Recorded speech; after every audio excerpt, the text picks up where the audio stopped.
All right. This is Jackie, and I'm here with Josh Rabinowitz on day 3 of Bonnaroo. Yes. You are keeping cool because you are so spoiled. Yeah, the comedy tent is air conditioned, so I have not. This is the most warm I've been as right now, so I've been very lucky. I mean, you are, at least you're wearing shorts, but yeah, you're risking it wearing a dark colored tank top, Yeah, or t-shirt rather. Sure. Yeah, no, it is a slight risk, but I have other clothes in my backpack. I'm prepared. 5 minutes later, I can't handle myself. No, absolutely. No, it is hot. This is hot. But I guess, as I said, I have air conditioning at my disposal. I can use that at any point. Yeah, you're not suffering through the tents and the camping and not like the real folks. Yeah. I don't do it either. Don't feel bad. No, okay, good. So how does comedy fit into the music scene here at Bonnaroo? It's been fantastic. I mean, the comedy tent is in like its own corner. It's a 1,600 seat tent, which, you know, when they were saying the comedy tent, I'd never been to Bonnaroo before. I was like, didn't know what to expect, but it's like stadium seating in this awesome tent. There's like 3 or 4 shows every day. Some musicians I've seen come to watch the shows, and then we've been going to watch their shows, and it feels like it feels like its own thing in a lot of ways, and it's integrated into the festival. It's really awesome. It's been great.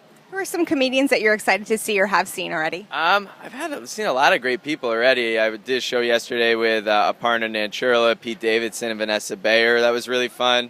Beth Stelling and Mateo Lane, did a show with them as well. And I'm excited to see Judd Apatow today is doing like a bunch of shows, and there's a lot of great people.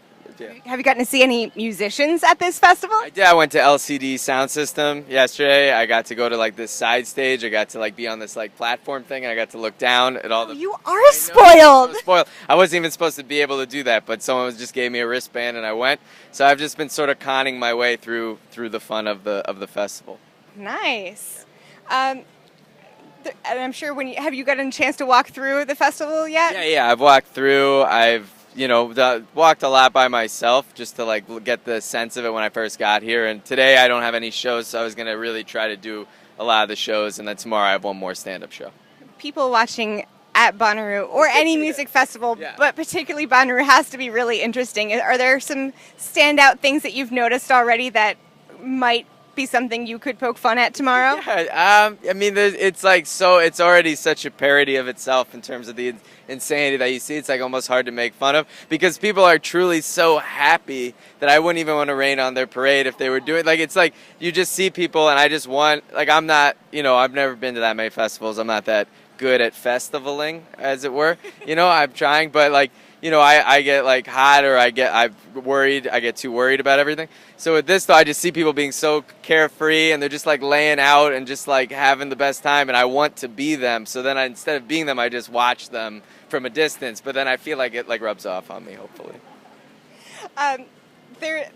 Between the audience as well as perhaps some of the musicians, is there a musician that you could parody or that you've been mistaken for in the past? A musician I could parody or be mistaken for? Some of my friends were making fun of me for a while, saying that I had tried to get a Bieber haircut at one point, but I wouldn't really compare myself to him in any way, but that was just the way I was made fun of for a period of time. Not that there's anything wrong with his hair, it was just that they thought I was trying to be out of my cool range. And then a musician I could parody, I don't know. I have a lot of respect for musicians because I was terrible at it. Like the longest time I tried to play the saxophone and I didn't understand how notes worked, like that it mattered where they were on the scale. I thought it had to do with the shape, but they were all the same shape. They're all whole notes. So I spent like 2 years trying to figure out the difference between the whole notes, only to find out they were all the same. And by that point, I was so bad at music that I could never catch up. So like I have a lot of respect for musicians. Twinkle, twinkle, fail. Yes. Speaking of failing, kind of, as far as the 2016 political scene, which candidate makes for the best joke material?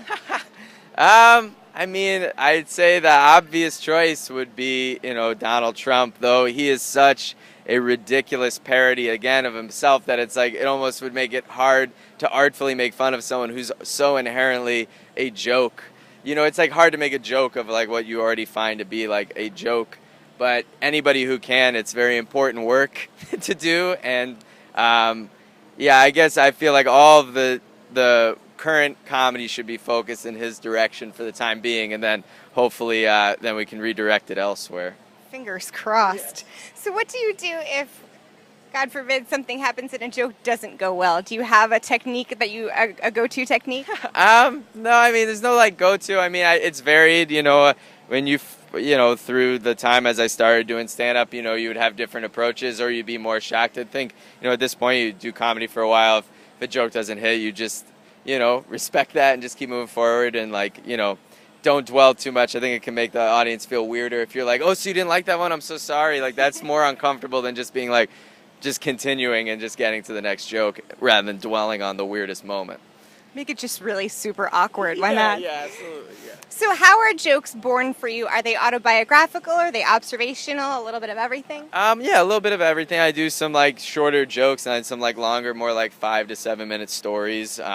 And those are all autobiographical, and then some, opinions. The jokes are usually more opinion-based, specific things, and then the stories are more autobiographical stories. But even the opinions sort of come out of more autobiographical moments and whatnot. And you've done stand-up as well as sketch comedy. How does the writing for that differ?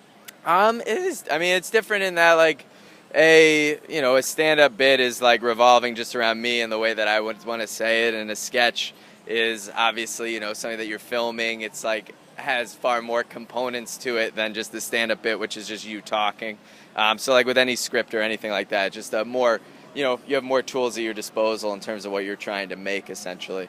And yeah, so those would be some basic differences, I guess. Speaking of tools, how do you use social media as a tool to help promote? Do you use it to bounce ideas, joke ideas, or promote yourself? I don't use it that much. I have been on Facebook for a long time. When I was in at the end of high school, I still have that. I started a Twitter, but I don't tweet that often. I'll tweet shows out. I've never really used it for jokes currently, but maybe at some point. But I just also made an Instagram profile, but I've not yet posted a picture, and I've made a Snapchat thing, but I have never used it. So I'm somebody who just makes the thing and then just panics and then never does it. You're a social media virgin, kind of. Yeah, absolutely. I'm not, I'm of the age where I should know things, but when my parents need help, I don't know how to help them. That could be a good thing, too, if you think about it that way. Yeah, I think so. That's not so bad, I guess. What's up next for you after Bonnaroo? I'm going to be writing on the new season of Broad City this summer, so I'll be going back to New York and doing stand-up there and then writing at Broad City for basically for the rest of the summer, essentially. Yeah. We'll stay tuned for much more from Josh Rabinowitz. This is Jackie. Thanks to In the Key of Change and Chorus.fm.